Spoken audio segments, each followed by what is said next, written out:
On April 24, 1988, an animal rights rally was held in front of the Federal Building in Westwood Village, Los Angeles.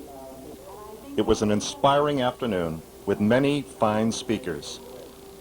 Amongst those addresses was one, an exceptional one, given by Tom Regan. Luke Dahmer of CASH, the Committee to Abolish Sport Hunting, has called Tom Regan's address the greatest animal rights speech ever given. That address is now presented in its entirety. The Culture and Animals Foundation presents Tom Regan. Our next speaker is a gentleman who is probably familiar to all of you. It's hard to even set up an introduction for him because he is legion among those of us that are activists. He is one of the gentlest and one of the strongest men I know. He's the author of The Case for Animal Rights, Dr. Tom Regan.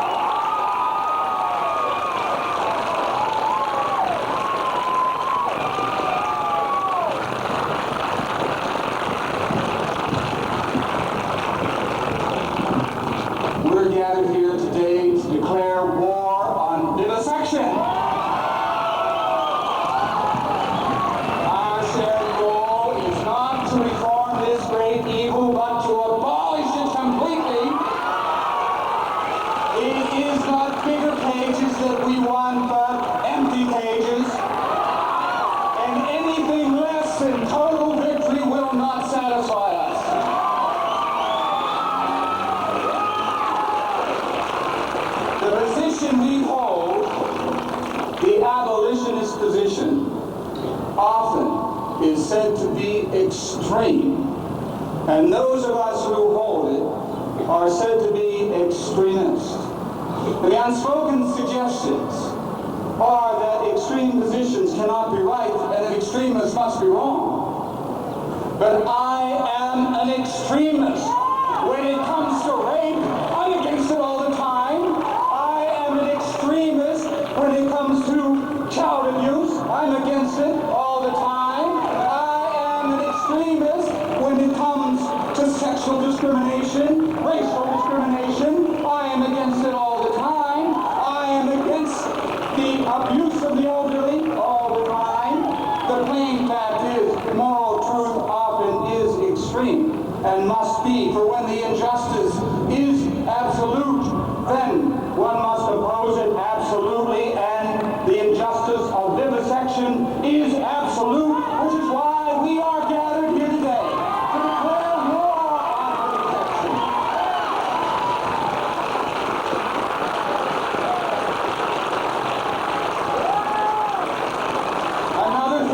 Another thing we are said to be, those of us who are abolitionists, is emotional. I mean, shame. We actually have feelings.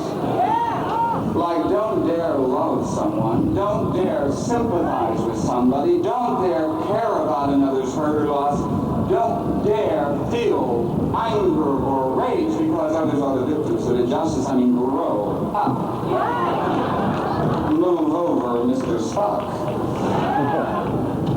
All this, of course, is utter nonsense. A life without feelings and emotions is the empty shell of a human life. Not even life at all. Of course, we know this. Even the apologists for vivisection know this. I mean, I've seen some of them get mighty heated up. Red of face, swollen of tongue, epileptic of complexion, cardiac of heart, screaming of voice, thumping of fist, wide of eye, an end of hair, and wet of pants. I'm ready.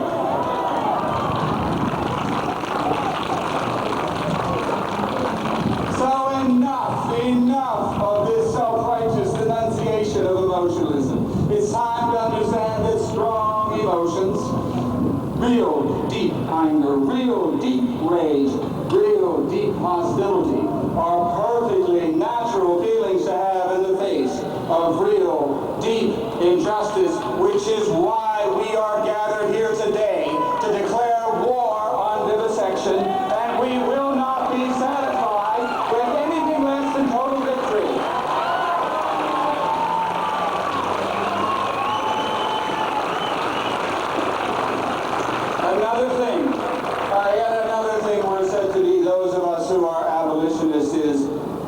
ignorant. I mean, we don't know nothing. Ask us about DNA, we think you're referring to some national rifle lobby group. B12, that's a number what gets called in bingo, ain't it? In vivo research, that's something funny those Italians are doing to get their wine to taste as good as made in America. I mean, what we're talking about is basic Stone Age ignorance here. And I love this part. I love this part of our group portrait, the vivisection industry's picture of us, the picture they pay hundreds and hundreds and hundreds of thousands of dollars to put out in the media. The reason I love it is because it's so demonstrably false. You have to wonder whether these people live on another planet. Don't they know about the Physicians Committee for Responsible Medicine? Don't these people know about the Medical Research Modernization Committee? Don't these people know about the veterinarians for animal rights, or nurses for animal rights, or psychologists for the ethical treatment of animals, or the 750 practicing physicians in the state of California who have denounced vivisection categorically? Don't these people know about the philosophers Peter Singer and Steve Stefansich and Bernie Rowland and Susan and Laurie Pinson and Sidney Kennedy? Don't these people know about the theologians Andrew Lindsay and John Bowker? Don't they know about the legal theorists David Faber, Christopher Stone, and Gary Francione? Don't the paid-for apologists of vivisection ever come out of their cushy offices to see what's going on in the real world? Don't they understand that all the people in all the groups I've mentioned, representing the best, the most gifted, the most informed minds of our generation, are speaking out against vivisection, which is why we're gathered here today to declare war on vivisection. We won't be satisfied with anything less than total victory.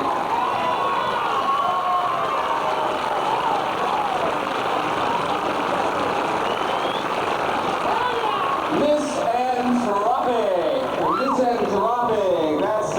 that's another thing we're said to be. That's $100 word that means we don't like anybody. Not our mothers or fathers, not our husbands or wives, not our sons or daughters, not our friends or lovers, not even Mother Teresa or Bishop Tutu. What we love are Lassie and Bambi, animals and only animals, which is why we want to solve research on animals according to the medical-industrial complex. According to them, nothing would please us more than to have more and more human beings suffer, more and more human beings die. What do you say, Marcus is on? Let's party at Forest Lawn.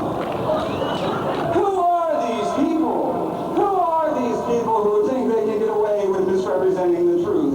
Don't these people know about Tom and Bessie Gittes? Nancy committed in their professional life to working and helping with the elderly. Tom, a medical doctor, helping people of all ages. Don't they know about Dr. Bob Greenberg, a pediatrician who works to keep young children healthy? Don't they know about David and Courtney Almond? David, a school principal, Courtney, a public school teacher. Don't they know about Shelley Shapiro, who works in the emergency room of a major hospital and who does volunteer work counseling rape victims? Don't they know about Marley Cornell, who has taken her own experience with her spina bifida daughter, Cody, and used this as a vehicle for helping other parents whose children are physically or mentally disadvantaged? These are the people. The Tom, the Bessie Gittises, the David and the Courtney Almonds, the Shelley Shapiros and the Marley Cornell. These are the people who are the real heart and the soul of our animal rights movement. People who stand as a part of and not apart from the human rights movement. People who work to promote good and eliminate evil wherever it raises its ugly head, which is why we are gathered here today, you and I, to declare war on vivisection. And we will not be satisfied until we've gotten every animal out of every cage in every laboratory.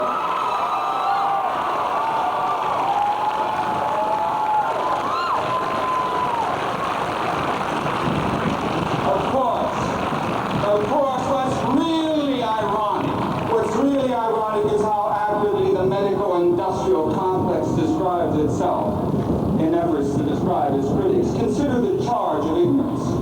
When we find out that 34% of postmortems revealed that the now deceased victim was misdiagnosed, 34% were being treated for diseases they did not have, 34% were not being treated for the diseases that killed them. When we find out that 60 to 80% of the 250,000 coronary bypass patients who undergo the surgery annually in the United States gain no increased lifespan when compared with patients who forego this radical surgery. When we find out that of the 900,000 cesarean deliveries performed in 1986, a full 24% of all infant births, at least 50%, were unnecessary. When we find out that of the 120,000 pacemakers implanted during that same year, more than 50% were not medically indicated. When we learn all this, and there is much, much more to learn, when we find this out, even the most trusting among us must begin to wonder where the charge of ignorance really fits. All some people need to do is look in the mirror. What is true in the case of ignorance also is true in the case of compassion. When we find out that 1 in every 6 Americans has no medical insurance, that 1 million Americans annually are denied needed medical care, that the infant mortality rate in the U.S. is among the highest in the world, that a black child born in America is more likely to die before reaching the age of 1 than an infant born in many third world countries, that some 300,000 black children are born in the U.S. every year without their mothers having received a single minute of prenatal care. When we find out that what is true of blacks in America is comparably true of other minorities, Hispanics, people, for example, and Asians. If curative or preventive health care exists, they don't get it because they can't afford it. When we find out that for years the people who receive preferential treatment in the organ transplant program at that holy of holies, the University of Pittsburgh, were not working class people from the steel mills, not working class people from the mines, but potentates from the Middle East who donated hundreds and hundreds and hundreds of thousands to medical school. When we find out that there are almost 1 million elderly people who have incomes of less than $5,500 a year, 2/3 of whom do not qualify for Medicaid. When we find out that 7 in every 10 elderly who live alone face total impoverishment only after 13 weeks in a nursing home, average cost $22,000 a year, median income for the elderly $11,000. When we find out where the truth lies, we find out who lies. Come on, let's be honest.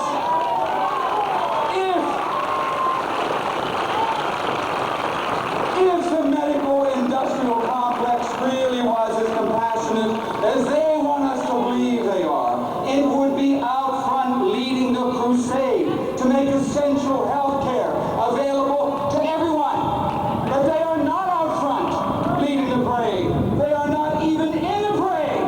The last thing the medical industrial complex wants is something other than a profit-driven industry. And just in case you think I exaggerate, just in case you think the medical industrial complex is the medical healthcare industry version of Mr. Goodwrench, consider that the United States is only one of 2 so-called democracies in the world that do not guarantee necessary health care to each and every citizen, regardless of age, regardless of income, regardless of race.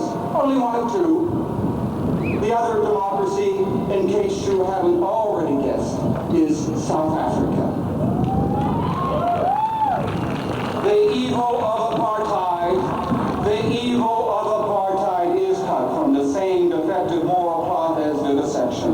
Both represent the pattern of special privilege over fairness, custom over justice, power over respect, greed over compassion, which is why those of us gathered here today are united not only in our opposition to apartheid in South Africa, but also in our opposition to apartheid in medical science and medical research. Today we declare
philosophy of our movement, and one part of this learning, an important part, involves the other side of the coin of violence, the side that does not get reported, the side where people in the movement are on the receiving end. People like Jane Tufton from Pennsylvania, who finds dead animals in her mailbox and on her front steps because of her queer views about animal rights. People like Judy Barrett's husband in Indiana, whose car windshield was smashed by neighbors who didn't like his ideas about respect for sentient life. People like Hope Sawyer, who has been told many, many times by people who disagree with her views about animals, and this a woman in her late 70s, we could touch a match to your place, then what would you do? People like you and I, who are not strangers to threatening mail or phone calls at all hours of the day. Violence is more than a trashed lab. The difference is our side of the story, the side where we are on the receiving end, doesn't get told. It should, it would, and it will, because people, responsible people in the media are beginning to understand that something profoundly important is happening. There is a great awakening occurring. The animal rights movement has seized the initiative and is gaining momentum. Our time has come. We're declaring war on vivisection, and we will not stop until we have every animal out of every cage in every laboratory. This call to arms, this declaration of war is not a call to violence. It is a call to peace.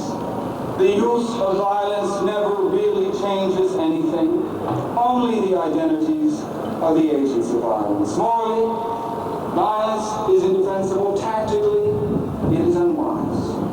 Trash a lab, and the story that gets told is some irresponsible vandals trashed the lab. The story that gets lost is what was going on in that lab in the first place. In other words, the story that gets told is the one that aids the vivisectors, not one that helps the animals. No, the means we must use to wage our war are those shaped and proven by Gandhi and Martin Luther King, the weapons of nonviolence, but with a few differences. Precisely because those whose interests we represent, the tens of millions of animals in laboratories, precisely because they are unable to tell us what is being done to them, precisely because the government inspection mechanisms for assuring compliance with the law have been shown time and time again to be inadequate. It has been necessary for some in our movement to enter some labs illegally, there to document the waste and evil of vivisection done in the name of science.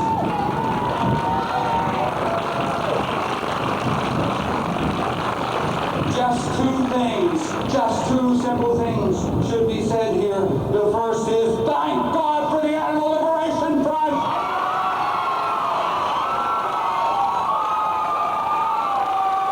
Thank God for Last Chance!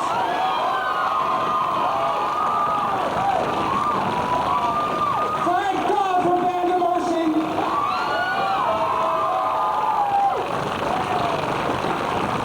If it had not been for your courage and your skill, those of us assembled here today would not know what we do. We owe you and we thank you. Secondly, illegally obtained exposés of laboratory atrocities will continue.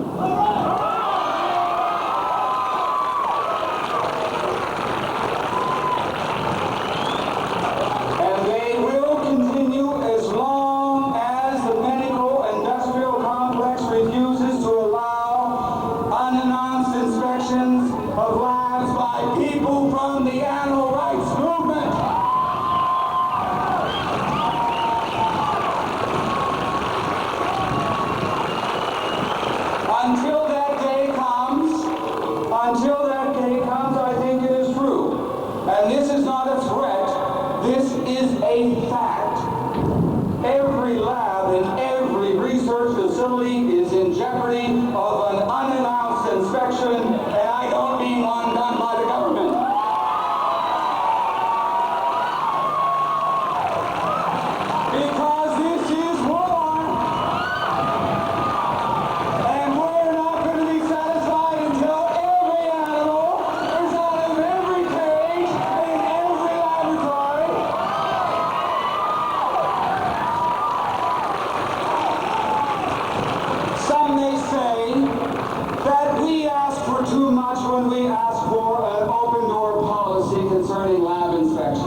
pressure on the vivisection industry to get them to let some daylight in. But there are some glimmers of hope. Edward Allen, remember the name, Edwin Allen, is the judge who recently heard the case involving a break-in at the University of Oregon. Judge Allen got a crash course in animal abuse when he was judicially obliged to watch such films as Bad Britches, Unnecessary Fuss and the rest. He didn't like what he saw. We have had some evidence, he writes.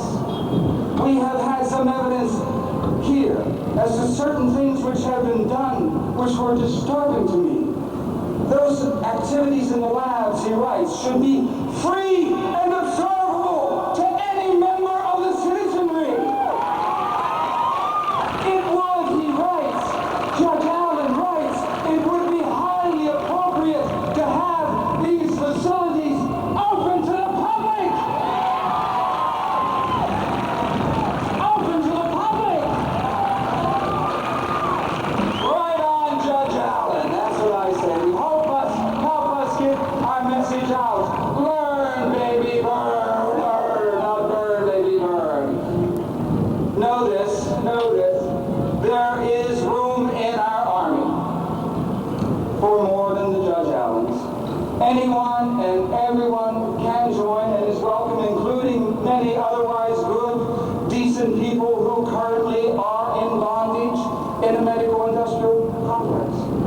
We welcome you into our ranks, if you will, but quit the evil of vivisection. In the familiar Christian image, we hate the sin, but love the sinner, or at least we try. To all you good, decent people currently in the vivisection industry, therefore we issue this healing call. Lay down your weapons. Lay down your scalpels and claws. Lay down your Pavlovian slings and restraint chairs. Lay down your stereotaxic devices and your rodent guillotines. Lay down your wires that shock and plates that burn. Lay down your tanks that drown and chambers that deprive. Lay down your sutures that blind and vices that crush. Lay down these weapons of evil and join with us, you scientists who are brave enough and good enough to stand for what is just and true. We welcome you into our ranks that have known the likes of Plutarch and Ovid, Horace and Pythagoras, Plato and Socrates, St. Francis and Leonardo da Vinci, the poets Shelley and Browning, Oscar Wilde and George Bernard Shaw, Colette, Harriet Beecher Stowe, Leo Tolstoy, Gandhi, C.S. Lewis, Mark Twain. Join with us on this historic day. Playing in concert with thousands and thousands and thousands of others. We declare war on vivisection. We will not rest until every animal is out of every cage in every lab. We can do this. We shall do this. The day will come when all the cages will be empty, when all the animals will be liberated, when all decent, compassionate people can shout with joy, echoing Martin Luther King's